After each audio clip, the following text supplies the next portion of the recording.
Reality's not what it used to be. For America's most fictional podcast, The Pod People, I'm Matisse Van Rossum, and yeah, I read Sutter Cane. Want a kiss about it? Step on me, mommy. I'm Ben Sheets. And I'm getting to the bottom of this episode because I'm an insurance investigator. I'm Cleveland Mosier, and I swear to God, I'm not going to phone this in. Well, this evening we're talking about my pick, which is John Carpenter's classic "In the Mouth of Madness" from 1994.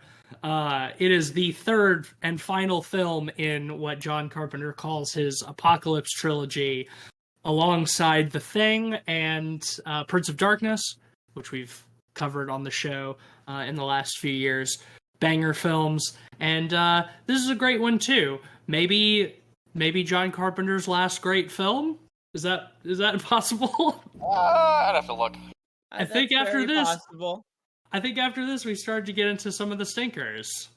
Yeah, you get some weird ones like the Mars one with Ghosts of Mars. Yeah, and vampires. Yeah, I think Vampires came after this, and I haven't seen that one, but I know a lot of people like it. So maybe this isn't his last. It's pretty good. It's pretty good, but it's not a banger on the same level as, this trilogy, obviously. It's funny, with this trilogy, with Prince of Darkness, The Thing, and this, every time I watch one of them, I'm like, this one is my favorite of the trilogy. And then I'll watch another one of them, and I'm like, this one's my favorite of the trilogy. And I think it's just because all three are just so good. Like, It's rare that you have a trilogy with just three absolute bangers like this.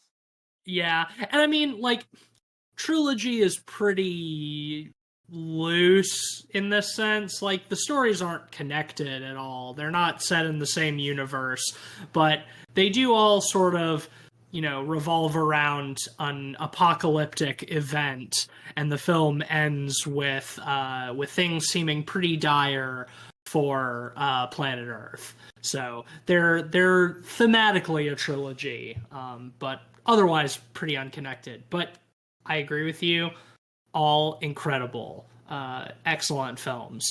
This is a one I love particularly because of Sam Neill. This is my other favorite Sam Neill performance after Possession.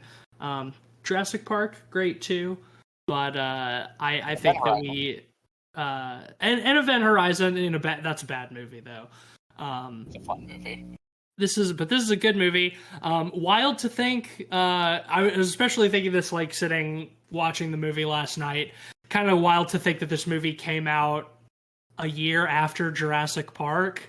I don't know why this movie seems like so much more like 90s to me than Jurassic Park does. Jurassic Park has more of a timeless feel to me. I don't know. It's not it's not important. But Sam Neill is higher camera quality, and of course Steven Spielberg. Yeah. It's so ingrained in pop culture that sort of gives it a longevity that this movie might not necessarily have. Also, this film, is sort of, even at the time, I think was made to feel eclectic. It's one of Carpenter's most surreal movies, for sure. Definitely. And yeah, much lower budget than Jurassic Park as well, crucially. Yeah. But still, has all of the great Carpenter hallmarks, and is a really fun, weird, creative, exciting, bonkers film.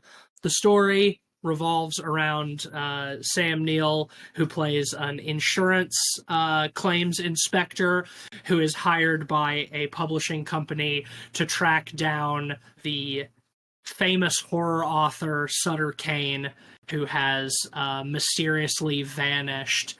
And his publisher wants Sam Neill to find him and see if he's dead or alive, and see if he can recover Kane's next manuscript.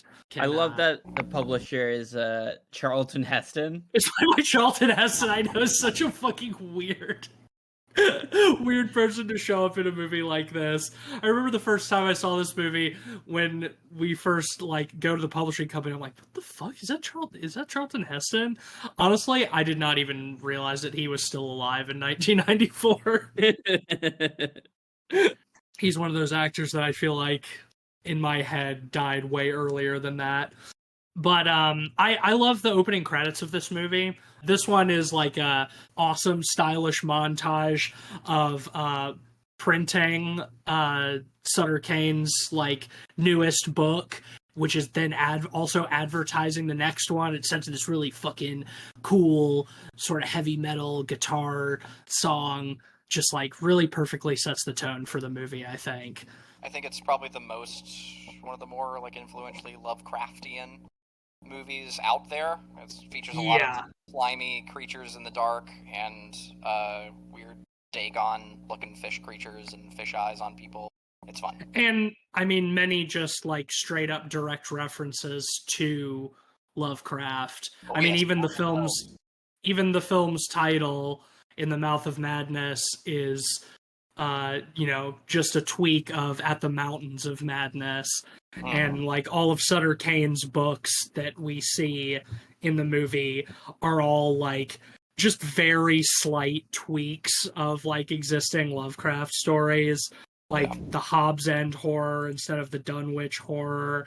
I think one of them is the Haunter Out of Time, which is just a fucking like cross between the Shadow Out of Time and Haunter of the Dark.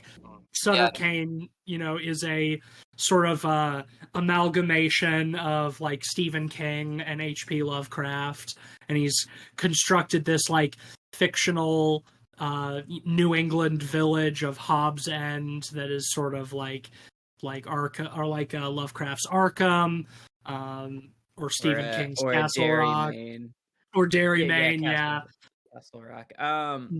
Yeah, it's funny. They mention Stephen King by name in this movie.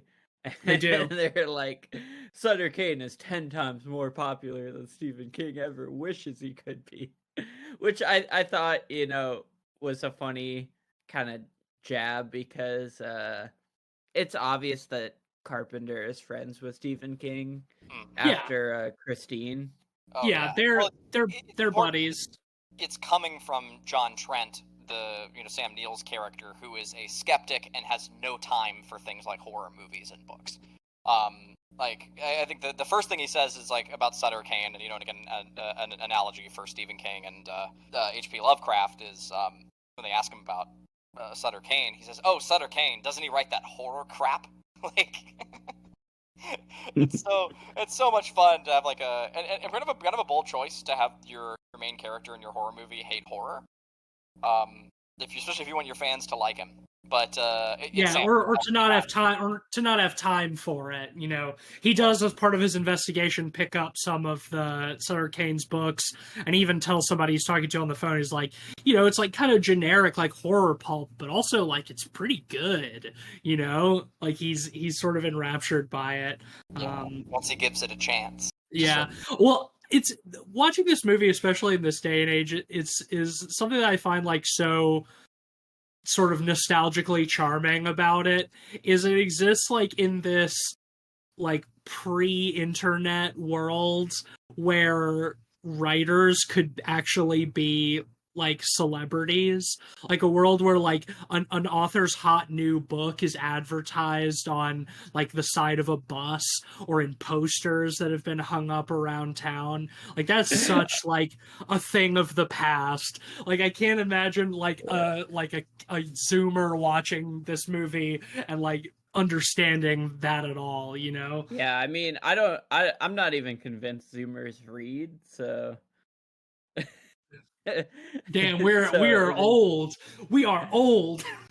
Yeah, it's just such like a different world than we live in now. Famous authors and shit. I think.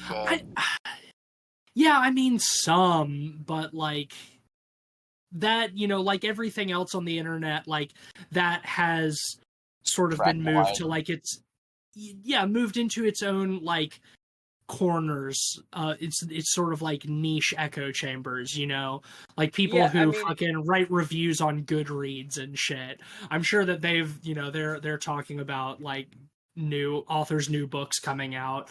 But outside of authors like, I don't know, like George R.R. Martin, you know, and still Stephen King to a degree, but like when's the last time any one of his like recent books made a real splash? Like, is anybody like really anxiously awaiting the new Stephen King novel? You know what I mean? no, I think more people pay attention to Stephen King's Twitter than they do his books at this point. Right, and Um, film and TV adaptations of his existing work that's been around for decades. You know, yeah, well, it's funny talking about adaptations because that kind of rolls into the movie later. Don't want to it get too does. far Mhm. ahead of ourselves, but well, and even being friends with Stephen King and adapting Christine. John Carpenter's done this himself, It's which true. is kind of funny. I love this movie so much. I love how it kind of swings for the fences, in how dreamy and surreal it gets and how much it kind of throws at the wall. It definitely throws a lot at the wall. I think it takes a lot more risks than even something like Prince of Darkness does, and I don't think it's as successful with everything that it tries to do. But the things that it does do well, I think, are like highlights of Carpenter's like entire career. Yeah, it's a little messier, but when it works, it really works. I think one of the first big horror sequences in the movie that stands out to me is after he gets the case from Charlton Heston. He's like talking to his buddy at a diner, and this guy with an axe slowly, walks towards the diner, and you see him through the window while the two are having the conversation. And there's sort of an impending dread to it Yeah, well, the because you music see him really narrows coming. that too. Like, there's a lot of intensity in the music, but our protagonist and other character like don't really notice or care. And they're having a wonderful conversation at a diner. Meanwhile, this fucking axe maniac is coming in from the distance as the music swells and gets all like terrifying. And I love that moment.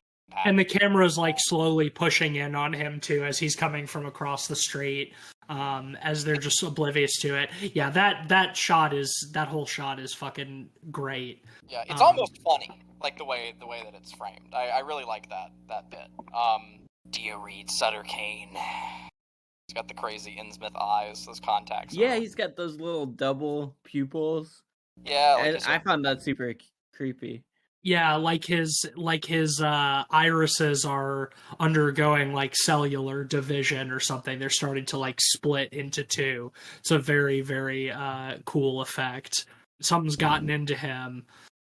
And yeah, do you read Sutter Cane? Is what he asks. That's actually before he goes to see Charlton Heston, the publishing company, because that's when Oh, they it is? tell him. Yeah, it's right after the introduction we have to Sam Neill, where he's busting right, this yeah. guy for trying to do insurance fraud, who burned down his own house. fun way to And set he's him up. sitting, yeah, great scene. But yeah, that he's sitting in. He's a freelance insurance claims investigator, which is something that I did not know was a thing. But the guy he's talking to, the diner, is the guy from the firm that he got hired by for that last investigation, who's trying to like convince him to like sign on with them full time. He's like, well, I got one more gig for you. You got to go talk to this publishing company and they'll tell you.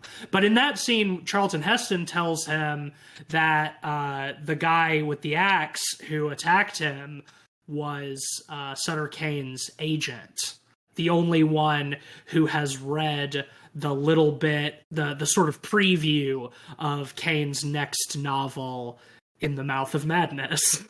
That's our first indication. It's like, there's something very strange going on here, I guess. Well, really, our first indication comes with the opening with him in the insane asylum. Oh yeah, sure. We did, yeah. But yeah, the film actually truly opens with Sam Neill being dragged into an insane asylum, Yep. which I love because he kicks one of the guys and knocks the other one around. Finally, get a grapple on him, and they drag him into the cell. Kicks one of the guys in the balls. Yeah, well, that's what I love is they throw him into the cell, and he's like, "I'm not mad, I'm not mad," and then he shouts from the window, "Sorry." Sorry. I think the first line that he says in the movie is, "Sorry for sorry kicking about the balls. It's a lucky shot, nothing Says, more." yeah, that insane asylum, the exterior and the first interior is it's like I want to say it's like a water filtration plant in like Toronto or something. It has a little bit of a film history because it's been used in other films. Notably, it's the fucking Evil Island base of the man in Undercover Brother from 2002. Do y'all remember Shared that in movie? storied history. Yes. That movie fucking rules. But apparently, I saw this in the IMDb trivia, and they did not elaborate, and that makes it all the funnier. But I saw that that water filtration plant no longer allows film crews to shoot there after 9/11. Oh my god. Don't know why. Why? It's in Toronto, but it is like it's a really great location. Like I could see why like multiple films have wanted to use it because it does sort of look very iconic. Yeah, so after that, David Warner shows up as is he a psychologist? I forget. Yeah, I think so. A therapist or something. He's a doctor. And he's trying to like make his case. I love it too because as he's approaching, the guy running the place says, well, he's been pretty good since he only asked for one thing, a single black crayon. And then we enter his padded cell, and the entire fucking thing is covered in crosses, including Sam Neill. And it's like, damn, you did all that with one crayon? That's wild. Yeah. Like, He got those Efficiency crayons. right there. He got that crayon to show up on his skin like really well. I was Yeah. just kind of surprising. Yeah. you think you get like an arm and a half, and you'd run out of crayon. He did the whole cell and all of him, just covered Yeah. in crosses, loaded down. And it looks great, and once again, kind of reminds me of like Event Horizon as well. You know, crazy Yeah, stuff added up. it's very over the top. Well, yeah, because David Warner is like, well, you know, I'm here to like help you to get you out of here. Like, I don't think you belong here. And Sam Neill's like, no, I'm good. I actually want to stay here now. It's like, but you kicked somebody in the balls trying to get out. And he's like, yeah, I changed my mind. Yeah, at first I wanted to escape, but now I realize this is the safest place. But actually, I feel like, yeah, this is the safest place for me. He's kind of like, things are getting bad out there, aren't they? And, you know, David Warner doesn't, like, really acknowledge that, but you can see, like, on the look on his face that, like, he does, like, yeah, things are getting bad out there, or whatever that means. Yeah, I like how he misdirects. He's just like, well, let's talk about you. Yeah. He doesn't want to talk about it even. It's cool. Yeah. And so, so then, you know, Sam Neill starts telling his story. And then we get into the stuff that we've already talked about, the introduction that we've already talked about a little bit. You know, you mentioned Event Horizon a minute ago, and between this, Event Horizon, and Possession, like, Sam Neill has to be the king of playing crazy, right? Yeah, 100%. Yeah, like, absolutely. He is my favorite for sure. I mean, Possession is arguably, I think it's my favorite, like, crazy person roles. Like, he's so good. Yeah, Possession is just one of the best movies ever made. All around. I use GIFs of him, like, frantically rocking in the chair. In the rocking chair. Like, all the time. Like, it's so good for a GIF. Let's talk about, like, this a little bit more about the setup with Sutter Cane, because I have to talk about how great those book illustrations are for all of his horror books that we see the posters of everywhere. Like throughout the movie, we see an advertisement of it on one of the buses in the background. That's actually what's hiding the Axe Maniac in that scene. Like there's a big bus, and when the Sutter Cane advertisement bus drives off, then we see the Axe Maniac behind it. It's always there. It's always present in the backgrounds, and those illustrations really mark an era of like 80s horror novels that are, to me, some of the best in like the history of illustration in books. They're just so much fun. It's always those really good like colored pencil drawings with like the big John Carpentery like red block letters and fonts. Really is evocative of a lot of the old Stephen King covers too. Like I remember like my very first Stephen King book that I bought as like a freshman in high school was from like an old secondhand bookstore for like 99 cents, and I bought a copy of it that had like one of those illustrated covers kind of like that. And I just like all of Stephen King's like old stuff from the 80s like had those kinds of like goofy illustrated covers. It's just it's really a fantastic style choice. And for us, that legacy sort of carried on into our childhoods with like Goosebump covers that were sort of spoofs. Yeah, totally. And like I love it, man. I love like they're kind of stiff illustrations, but like they have that wonderful like it's like colored pencil and acrylics, and then like a bit of airbrush for shine on stuff, like those old Drew Struzan movie posters, and it looks so good and fun. Like you look at a cover like that and you're like, yeah, I'm gonna have a fun time reading this book. All right, slight tangent. What was y'all's favorite Goosebumps cover as a kid, or the one that you find most memorable? I think the most iconic for me is the Haunted Mask. Yeah, with the green dripping mask. Oh, that's a good so one. Good. For me, the first Night of the Living Dummy one. Yeah. Which I thought is like legitimately kind of spooky. Like that one really freaked me out as a kid. Yeah, there's so many good ones. Haunted Mask. For me though, I think the most iconically Goosebump one is just Welcome to Dead House, with that like just the haunted house cover, the red light coming from the inside. It's the most like. But I think Haunted Mask was the one that actually like that cover scared me. There was another one. I'm trying to remember what it was called. I want to say it was Invasion of the Body Squeezers. Do y'all remember that one? Oh man, I don't remember that one at all. Yeah, man, Goosebumps. Those were good books for children. They were.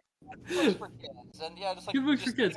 Horror for kids, and I mean they very much like helped kickstart my love for horror at an early age. Definitely give it that. Yeah, this is a cool legacy with that. And after that era, publications moved to minimal covers, and it's always just like a single tiny image and otherwise like all white cover, or it's all like geometric and sort of abstract implications. Whatever. Bro, we've reached like the epitome of that, and book covers are so fucking terrible now. Agreed.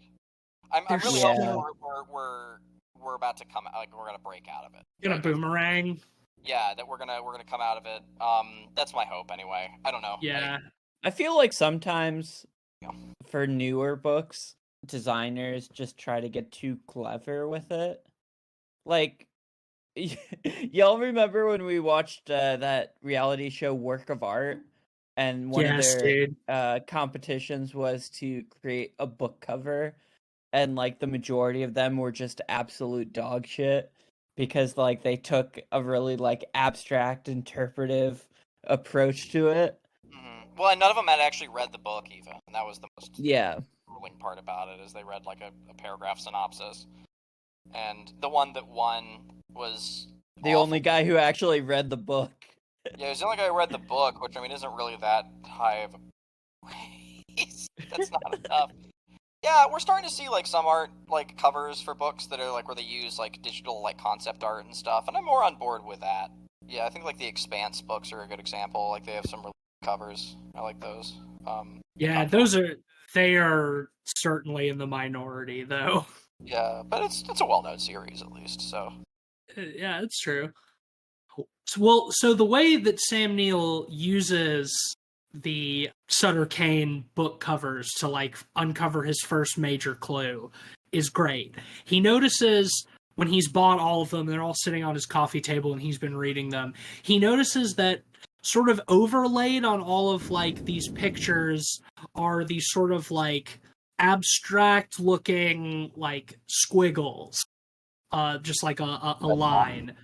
And so he decides to cut all of the covers up following that line into pieces and then arranges them together like a puzzle, and oh my god, it takes the shape of the state of New Hampshire. And and there's a red dot which is marking where the fictional, or is it, town of Hobbs End supposedly is. And so he figures, all right, well, if that's the best lead I have, that's where I'm going to go looking for Sutter Cane. And he's still, totally skeptical about all of this. He maintains that skepticism, like, throughout most of the movie, like, way farther than he should, I think. Yeah. That's one of my favorite parts of his character, honestly. Yeah, same. As the insurance claims investor, he's always on the lookout for a scam. He thinks that everything is a scam. He thinks that this whole thing is a publicity stunt to sell more Sutter Cane books. He even tells Charlton Heston, he's like, look, do you really want to send me all the way to New England to, like, go to this supposedly fictional town? Because, like, I think this is bullshit. And, like, if I get there and find out that this is all a big publicity stunt, like, you're going to be sorry. Like, you sure you want to do this? And they're like, look, we're not making anything up. Like, we want you to go find him. In fact, we're going to go so far as to send Julie Carmen along with you to help you look for him. So they set out for New Hampshire to find out if Hobbs End is a real town. And surprise. I love the sequence of them driving because it is very surreal. Like, they're driving through in the middle of the night and all they can see outside are the lions on the highway. And at a certain point, even those disappear. You have the spooky kid on a bike that goes by. Well, you want to know something fun about that scene? Do you know who played the paperboy? Hayden Christensen. Hayden fucking Christensen. Wait, really? Yeah, it was his first role. Yeah. Little Anakin. That's crazy. Little fucking Anakin. Big Anakin. As yeah. His very first film role, yeah. Well, I think Hayden Christensen plays the newspaper boy at the end who he asks for directions. But the one it is a different one than the one that they see on the highway at night. That's an older kid, like a young man, like a teenager who's, like, riding his bike. Much older. They pass him on the highway, and there's this really great shot of Julie Carmen, like, looking out the back window and seeing him, and he's just all, like, red lit from the tail lights, sort of like being swallowed by the blackness. That's probably one of my favorite shots in the movie. It's really subtle and and frankly spookier than a lot of, like, the Lovecraftian monster shots. It's very spooky. Yeah, it's very evocative. And that is a great shot. In just a few minutes after that, then coming down the road towards them is what? Somebody on a bike, the same bike. Because you can see that's got the kid they drove past has he had playing cards, clipped in the spokes of his wheels, and they see somebody on that same bike again coming towards them. But what? This is an old man, huh? Oh. Well, it's more of a kid in a trash humper's mask than anything. Yeah. Make it, don't fake it. Yeah, I mean, it's supposed to be an old man. Yeah. But I do find it very creepy, legitimately. It is creepy. Well, yeah, because it is kind of uncanny. Mm-hmm. Well, yeah, and later he talks, and it's a kid's voice that comes out of this weird old man kid, which I found very unsettling.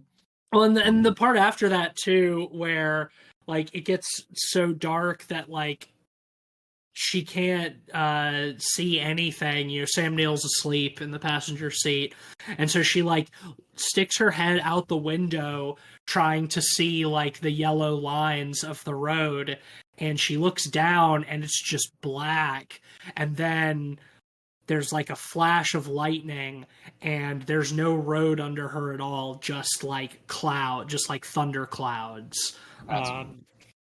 Yeah, such a fucking cool shot. And the lightning is asleep. She's all alone and experiencing this. Yeah, and then there's all lightning, and it starts flashing and becoming very like trippy and sort of psychedelic, and then she sort of comes out of this like covered bridge, and it's daytime all of a sudden, and they're right next to an old sign that says "Welcome to Hobbs End." And right then, Sam Neill wakes up. He's like, "Oh, hey, great job, you found it."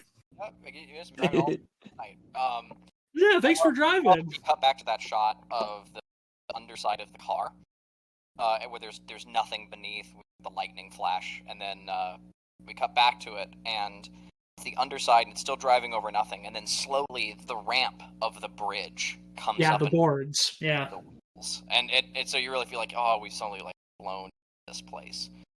It's really ethereal. Great shot. Because I think they shot it like semi-practically, like there's like a rear screen projection or something under the car. I'd be curious to know how they shot that. It looked composited to me. That would be my guess. Yeah. The car driving over like a blue or a green screen or something. And then composited the Thunderhead. It's a great shot though. It's very effective, and just like this whole thing, like this whole part of them driving at night is like it really feels like they're passing through, like some kind of portal into some new place, new world, which they are. So they get into Hobbs End. They find their little B&B, which is called something like, it's like the Pickman Hotel or Motel. It's the Pickman's Motel, which is of course a play on Pickman's model. Yeah. Which I love, because Pickman's model is probably the closest comparison when it comes to Lovecraft stories to this one, right? Like, because Pickman is an artist, and the thing that he's drawing becomes real. No, it doesn't. No, the Pickman's model, the model doesn't become real. It's that he is sneaking out to the graveyards to draw these ghouls that he's seeing. Right. And I would actually push back that this story is not super like Pickman's model at all. I think so. You think like Sutter Cane, like this writer who's like writing, like everyone thinks it's fiction, but it's really horrifying truth. Yeah, I don't know. Regardless, it's a fun play on words, Pickman's model. Yeah, I mean, it's definitely a fun Lovecraft reference, but I think like the actual story is, closer to something like Shadow over Innsmouth, or even like Rats in the Walls or something like that. I mean, this whole movie is just like one big fat fucking Lovecraft reference, which is great if you're a fan of Lovecraft. Which I am. Yeah, likewise. Worth noting that the person tending Pickman's Motel is Frances Bay, the log lady. Wrong.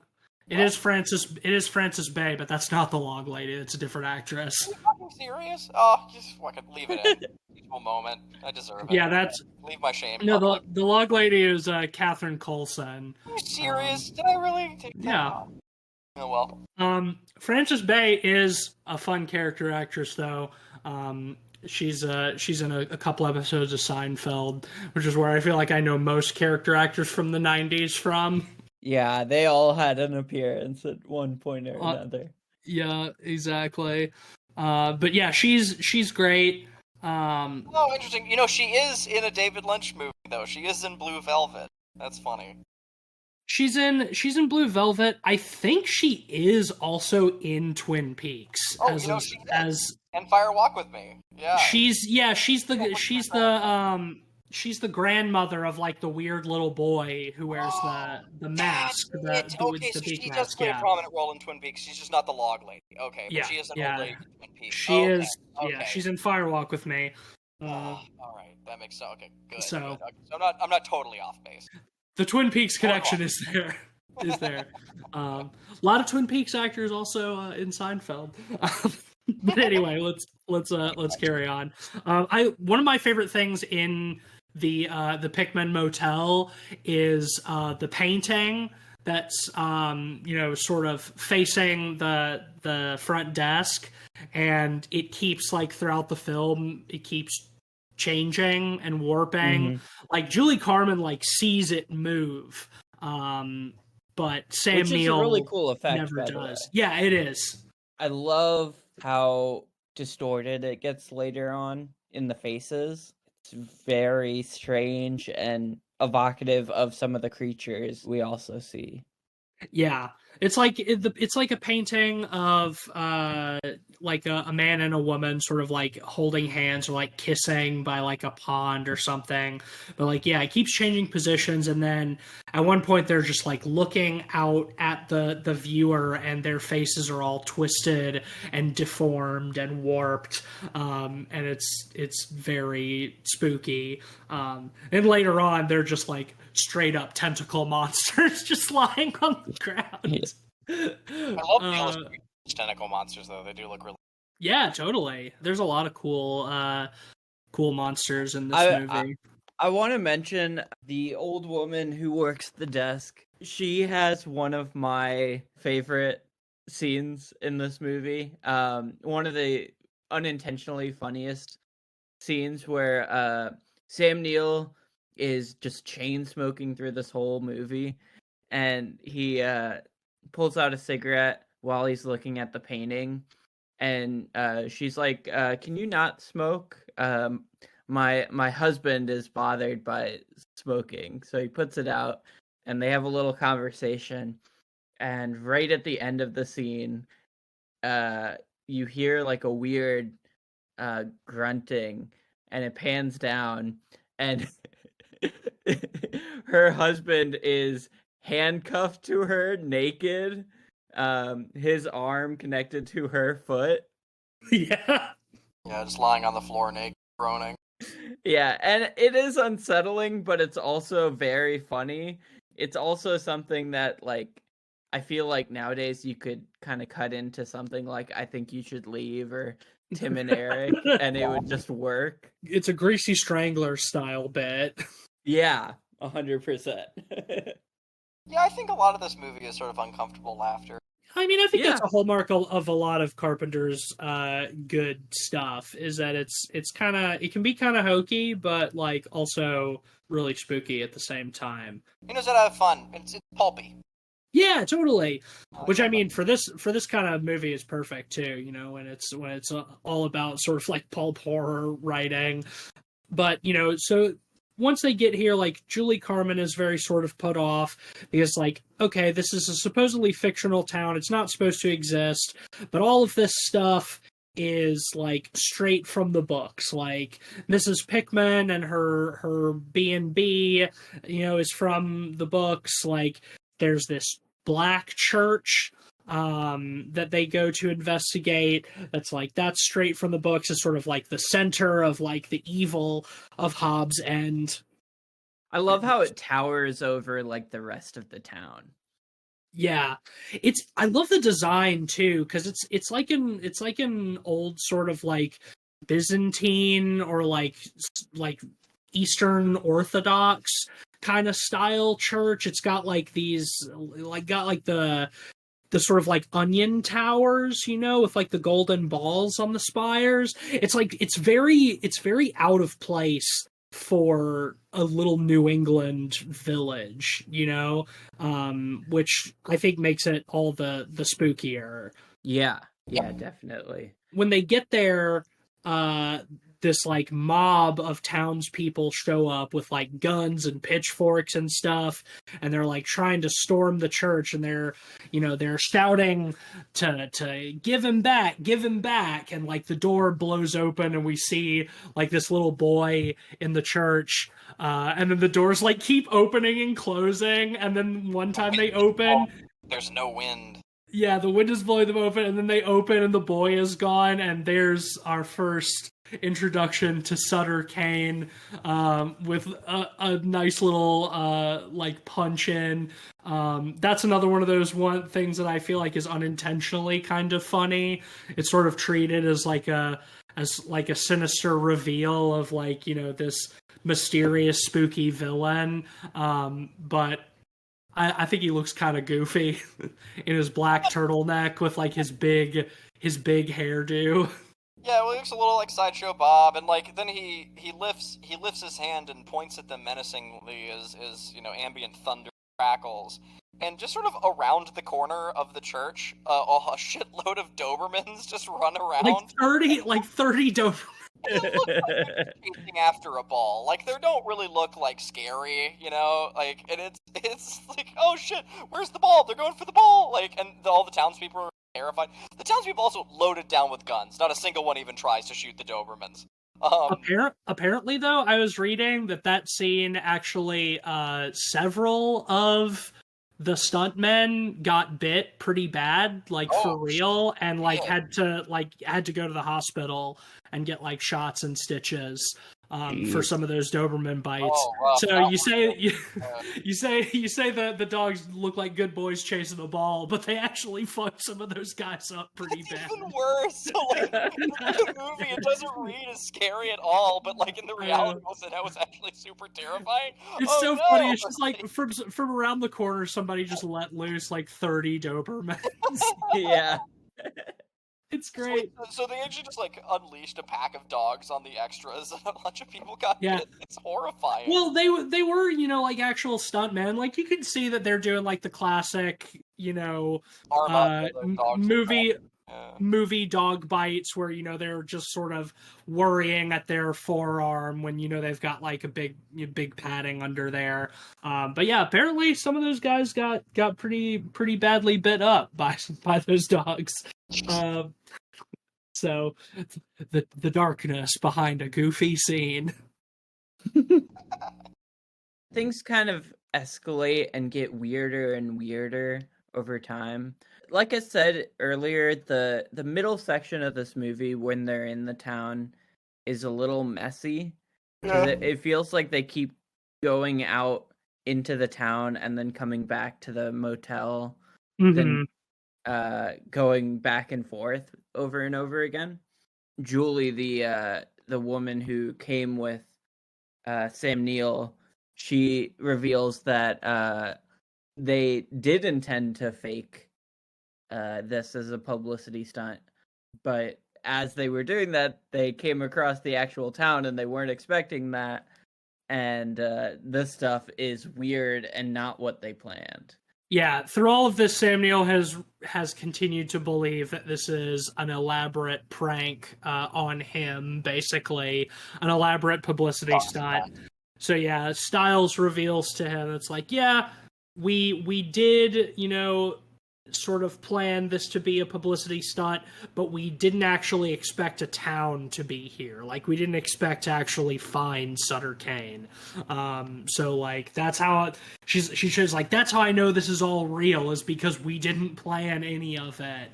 But, you know, then things begin to devolve pretty quickly. You know, we see Mrs. Pickman, she becomes sort of like a tentacle monster and is like chopping up her husband downstairs in the basement.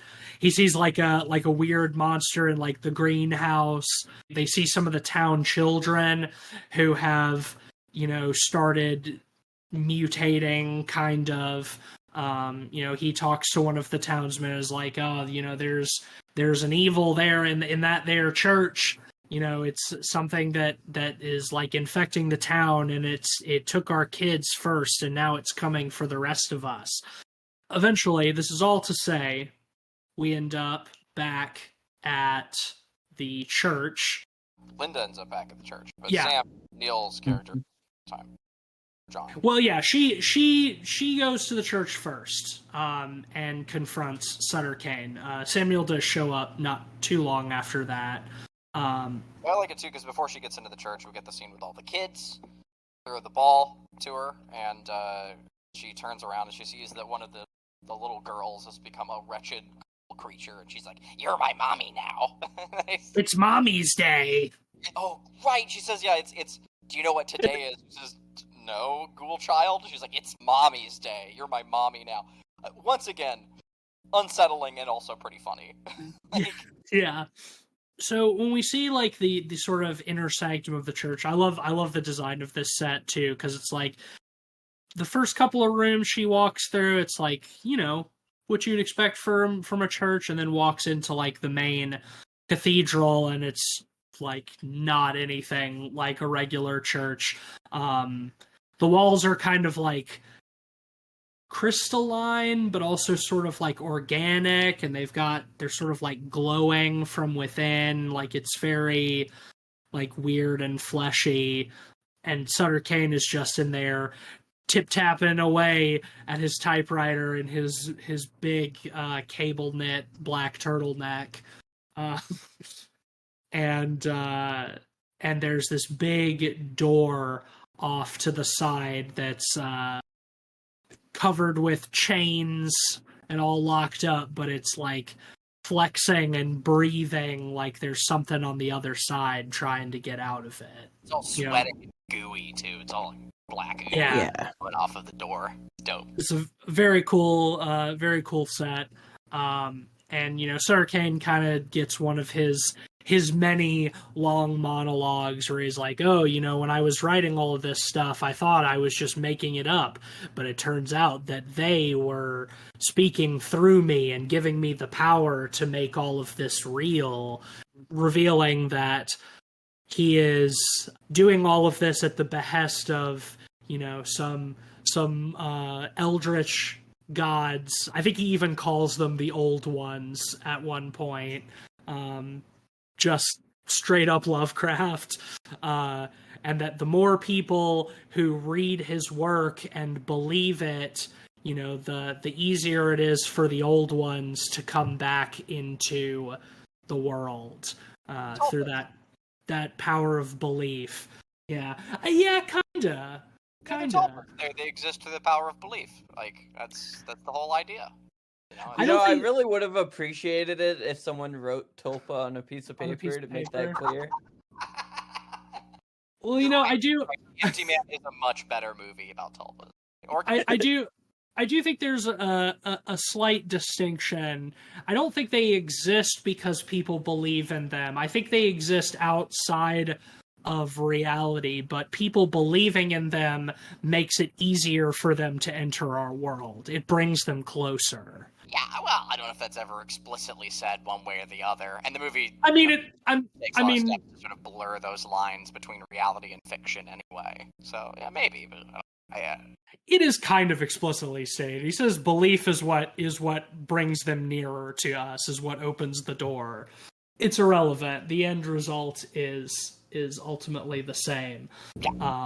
But also in all of this, another big revelation that Sutter Cane reveals is that Linda Stiles is a character that he wrote in order to bring Sam Neill here.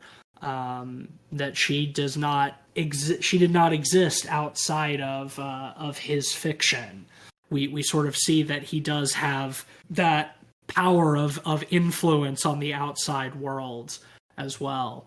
Well, speaking of Linda, there is a great back at the hotel where he sees Linda again after she went to the church, and I love that because there's a wonderful shot where he approaches her and he says, "Linda," and she sort of lifts her arm, and then in the next shot we cut to the hallway outside and Sam Neill's thrown through a door. She's gained like Hulk strength. I thought that was pretty great. It sort of is a pretty modern cut, to cut to outside as someone is like hurled through something. I love that the way they get Sam Neill to the church is Sam Neill is trying to drive away and he gets in a sort of loop, right? Where he keeps driving and he keeps driving into like the road being blocked by a group of townspeople with weapons, and then he drives away and suddenly they're there again, and this keeps happening, and eventually he decides to just run through them. But as he's doing so, Linda appears, and he swerves out of the way not to hit her, and crashes his car. And I think it's a really interesting point that they use Linda as sort of an object of desire, especially considering that she's an entity created by Sutter Cane. Well, I mean, even at this point, like, he's still not, he's still in denial about all of this. Like, even when he keeps trying to drive away and ends up back in the same place, he's like talking to himself as like, he's like, no big deal. I just, I got confused and I just took a few wrong turns. Like, he thinks he's just going in circles. And it's like, Linda is just like the one familiar face that he sees, so he's not going to like run her over, because he still doesn't like believe that any of this is like supernatural or anything like that. The crash though is fucking awesome. They just like ram that fucking car into another one and it fucking crumples. Love a good car crash in a movie.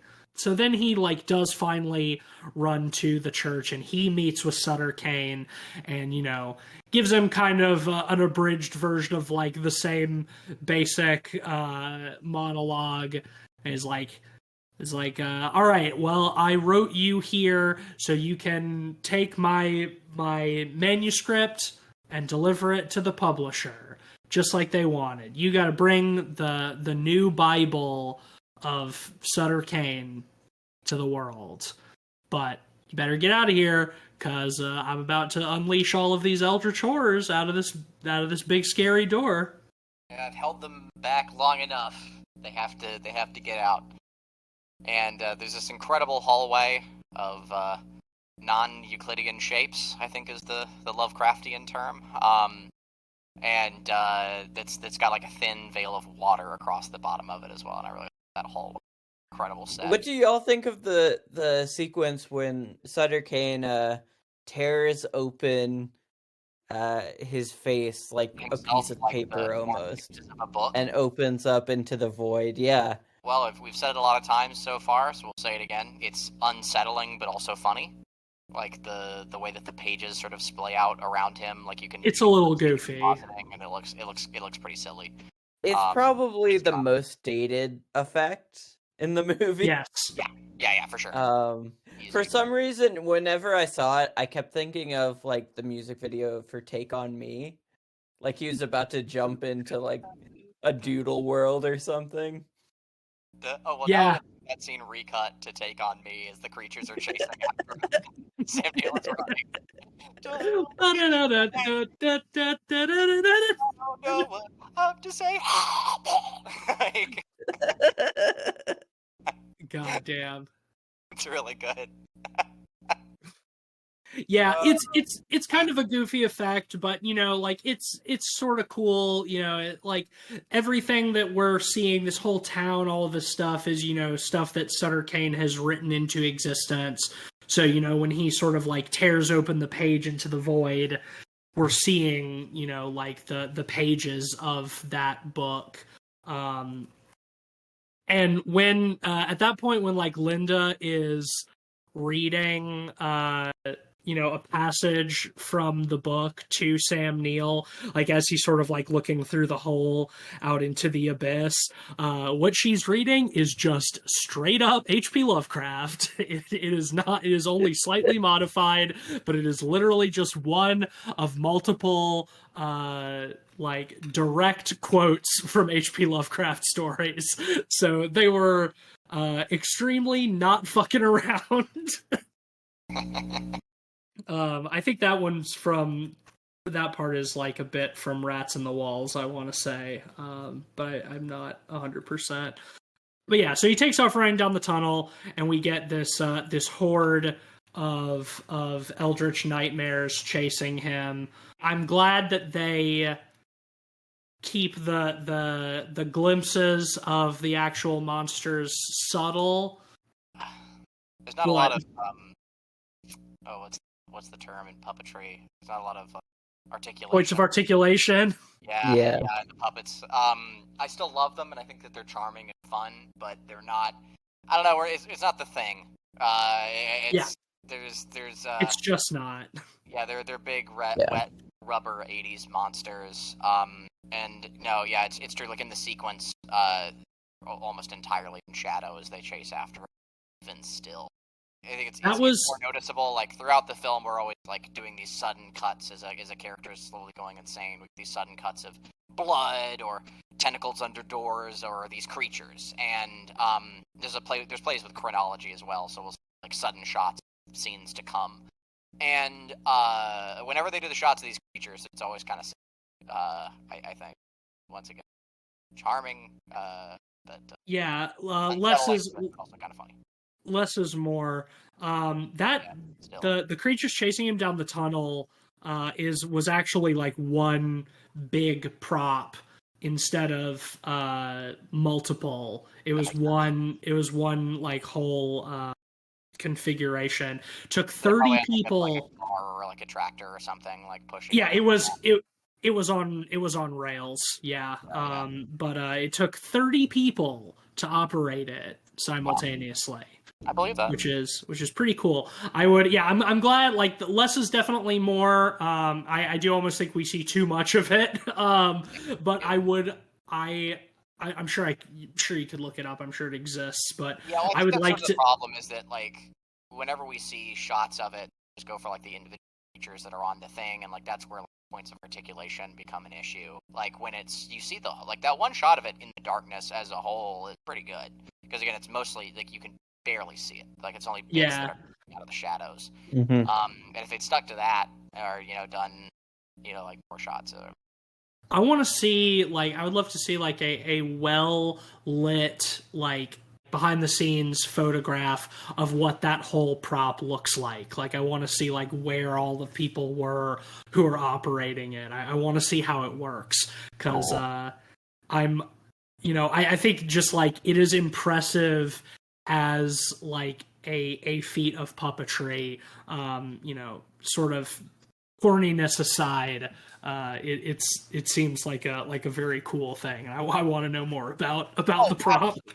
Yeah, when it comes to like the points of articulation, like critique of it, like the actual artistry of and designs of these eldritch creatures and stuff are excellent and just so on point for H.P. Lovecraft stuff. Yeah, it's classic Lovecraft. Yeah. Spooky. Slimy, fishy, tentacles, all the hits. But so yeah, when he gets to the end of this tunnel, he finds himself thrown out onto a highway in the daytime. That's where he runs into little Hayden Christensen. Still crazy to me. And he's like, hey, how do I get to the highway? He's like, oh, you just follow the road down that way, mister. He's like, hey, kid, you ever heard of Hobbs End? And he's like, no, sir, mister. Bye. He's like, okay, I'm back in the real world. I do think the part on the bus while he's driving back is another very funny moment, where he like falls asleep on the bus and he like wakes up and Sutter Cane is there and he's like, ooh, you doubt my power. Did I ever tell you that my favorite color is blue? And then he wakes up and just everything is blue. And it's just like filter on and it causes Sam Neill to it's just like it's blue, oh my god. It's so funny. And then he wakes up again and it's back on the bus at night and everyone's like, hey, chill, you just had a nightmare, don't worry about it, it's cool. But then he gets back to the city, goes to Charlton Heston, tells him the whole story. Charlton Heston's like, oh man, that's crazy, man. Damn, you wild, bro.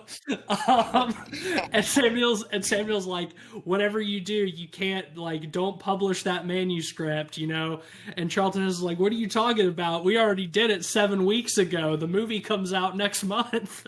Chronology. It's like, oh no, oh my god, what happened? And then all of a sudden, Sam Neill is the crazy man with the axe. And he kills somebody coming out of a bookstore reading, the new book, and hence we get him in, back at the asylum.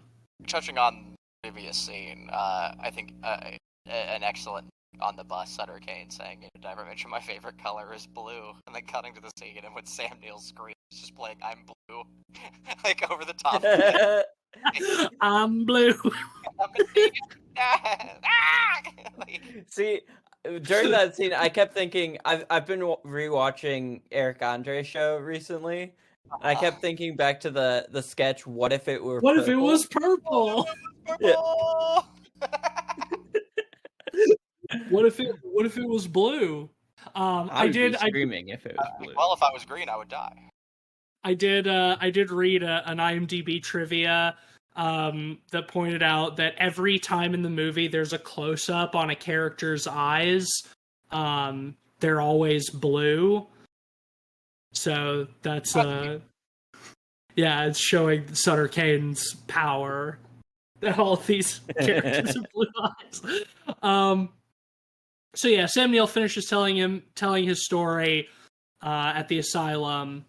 The doctor leaves, and then in the night, you know, he hears some horrible things, sees some tentacly shadows, and like the door to his cell gets like ripped open, and he wanders out the next morning out into the street, and you know, nobody's around, and everything is looks post-apocalyptic, and he wanders to a movie theater that is showing In the Mouth of Madness, starring John Trent, which is Sam Neill's character's name. I don't think we've mentioned that at all.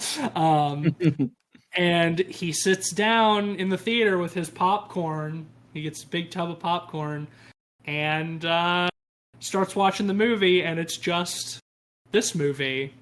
He just laughs and laughs. And laughs. Well, I love that he laughs so hard that he is almost crying. It's the laugh of a madman, right? Yeah, truly. It's in true Lovecraftian tradition. He has lost his mind. The forbidden knowledge that has been bestowed unto him has shattered his sanity, and so it ends with him sitting in a theater, laughing maniacally, watching the movie that we just watched, starring himself. And the credits roll, and it's the perfect ending for this movie. It's a perfect ending, I think. Yeah, I really love how this third act is edited, because it really feels like his reality is falling apart. As we go, things, are cut much more quickly. There's a lot of strange, abstract repetition in there.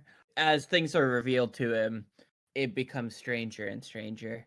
I just think, ending it with the movie theater is such a classic way to end it. Yeah, absolutely.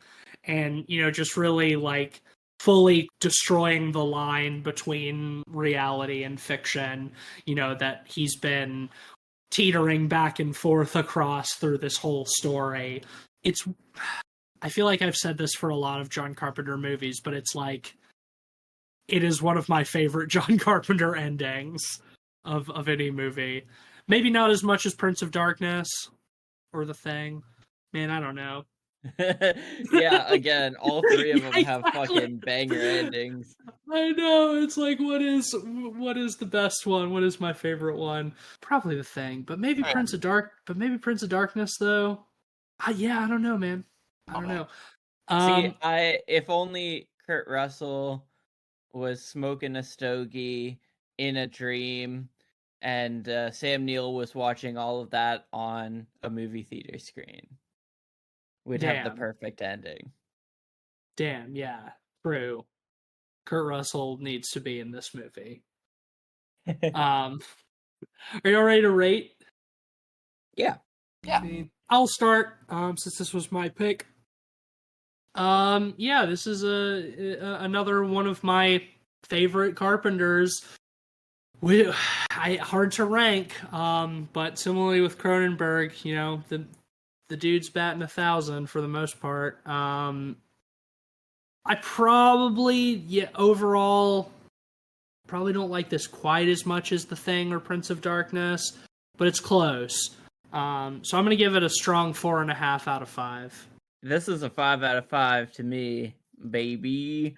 I do want to mention, they put out a Blu-ray of this within the last year or two, and I picked it up, and it's actually a really great Blu-ray if anyone's looking for some behind the scenes and commentary and stuff like that, and a great digitization. So I might have to borrow that for definitely some check of the that out. behind the scenes stuff. Cleve? I love this movie. I love the subject matter. I love Sam Neill's performance. I love so much about it, but and I love the corniness, but it does not chill me to the bone or just properly blow my nuts off like some of Carpenter's other films. I think I'm going to give it a very favorable 4.5. It is a great movie, and I love it to bits. And I feel like on paper, I would love this movie even more than Thing or Halloween or some of his other or Prince of Darkness. But I think I'd rate it beneath all of them, but only just. I mean, again, I'm comparing it to some of the best films ever made, in my opinion. So, Yeah. still very Carpenter hyped. the God. I wonder if those movies like didn't exist, or if I wasn't familiar with them, I wouldn't rate this movie even higher, just because I'm comparing it to some of those great movies. But again, yeah, I really love it, and I mean, 4.5 is the next highest I can go to full mark. Yeah. Between 4.5 and 5 is marginal. Yeah. Anyway, that will give In the Mouth of Madness an average of 4.7 out of 5 and a resounding recommendation from the three of us. And that means that we have successfully covered all of the Apocalypse trilogy on the podcast. Good job, boys. Yeah. We did it. It only took us 5.5 years to get through all of them, but we did it. Gotta space them out. Yeah. Can't blow your nips off, too often. Gotta let your nips heal. Anyway, next week, it's Cleveland's pick. And Cleveland, what are we watching? Well, I am currently working, as I say almost every episode, I'm working... We know! Yes, art directing a Creepshow game. So I wanted to do some more research and find some other films. I've had several peers of mine refer to this movie as sort of the third Creepshow film, or another continuation of Tales from the Crypt, or Tales from the Dark Side, and it is Cat's Eye, an anthology horror film based on a series of Stephen King stories from 1985. So I'm really excited about it. I hear it has some fun practicals, and it was very important to several of my peers' childhoods. So I'm very keen to give it a go. So yeah, we're watching Cat's Eye next week. And we're keeping the Stephen King theme going. We are. Love me some anthology horror movie. It's been too long since we've done an anthology, especially an 80s anthology movie. Yeah. Always good. Also next week's episode is Cat's Eye, but we'll all be back in the same room together again. Mm-hmm. Yeah, so my mic quality won't be shit. That's exciting. Yeah, well, we'll have the boys back in the same room for next week's episode after a long absence. That'll do it for us this week. If you like the show, be sure to give us a 5-star rating on Apple Podcasts. Leave a review. We're an independent show. We don't advertise, so that helps us a lot. You can also support us on Patreon at patreon.com/podpeoplepod. Shout out to our honorary pod boys, Sam, Zach, and Micah. Y'all are the best. If you want to be like them, join the Patreon. You can get into the Discord, too. You can follow us on Twitter at podpeoplepod and at letterboxd.com/podpeoplepod, where you'll find a list of all the films we've talked about on the show with our average ratings and links to those reviews. I'm on Twitter at SomeSpookySnake and streaming on Twitch at twitch.tv/SomeSpookySnake.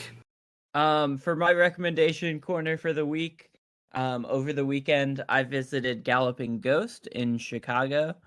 It's this really cool arcade preservation /restoration project, and currently the largest arcade in the world with something like 930 games. Sounds awesome. Tons of Japanese imports, super rare, one of a kind sort of stuff, as well as some unreleased stuff like Primal Rage 2, which never actually came out, but has an arcade machine there.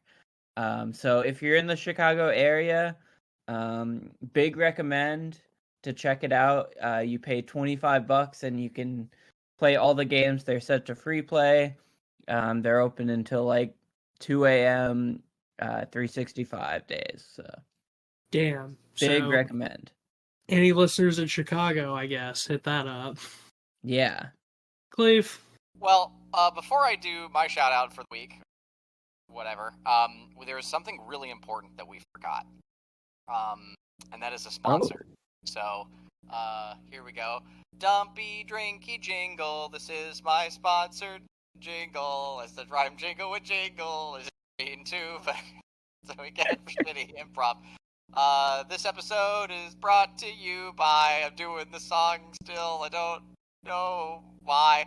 If you've had too many bad takes on Twitter, and you feel like your head's a shitter, don't forget to eat your Tums. It's like Tums, but not for your tummy. It's for your stupid head.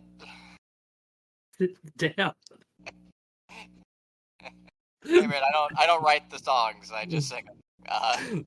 Hey, look, the note specifically said off key and bad. So I'm just doing my job here. Okay, don't hold it against me. If that was Wait, so the note said off key and bad. So you sang it beautifully and wonderfully? As directed, yeah. It even says parentheses after that cringe. So yeah, I think I achieved the goal pretty well. I mean, I'm patting myself on the back right now, honestly.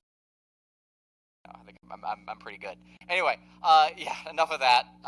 Get that out of here. I'm Cleveland Mosier. You know that. I'm me. I work at Dread XP. I do art and things. Like I already shouted myself out. I'm working on a show. Go check out all of our super cool games at Dread XP.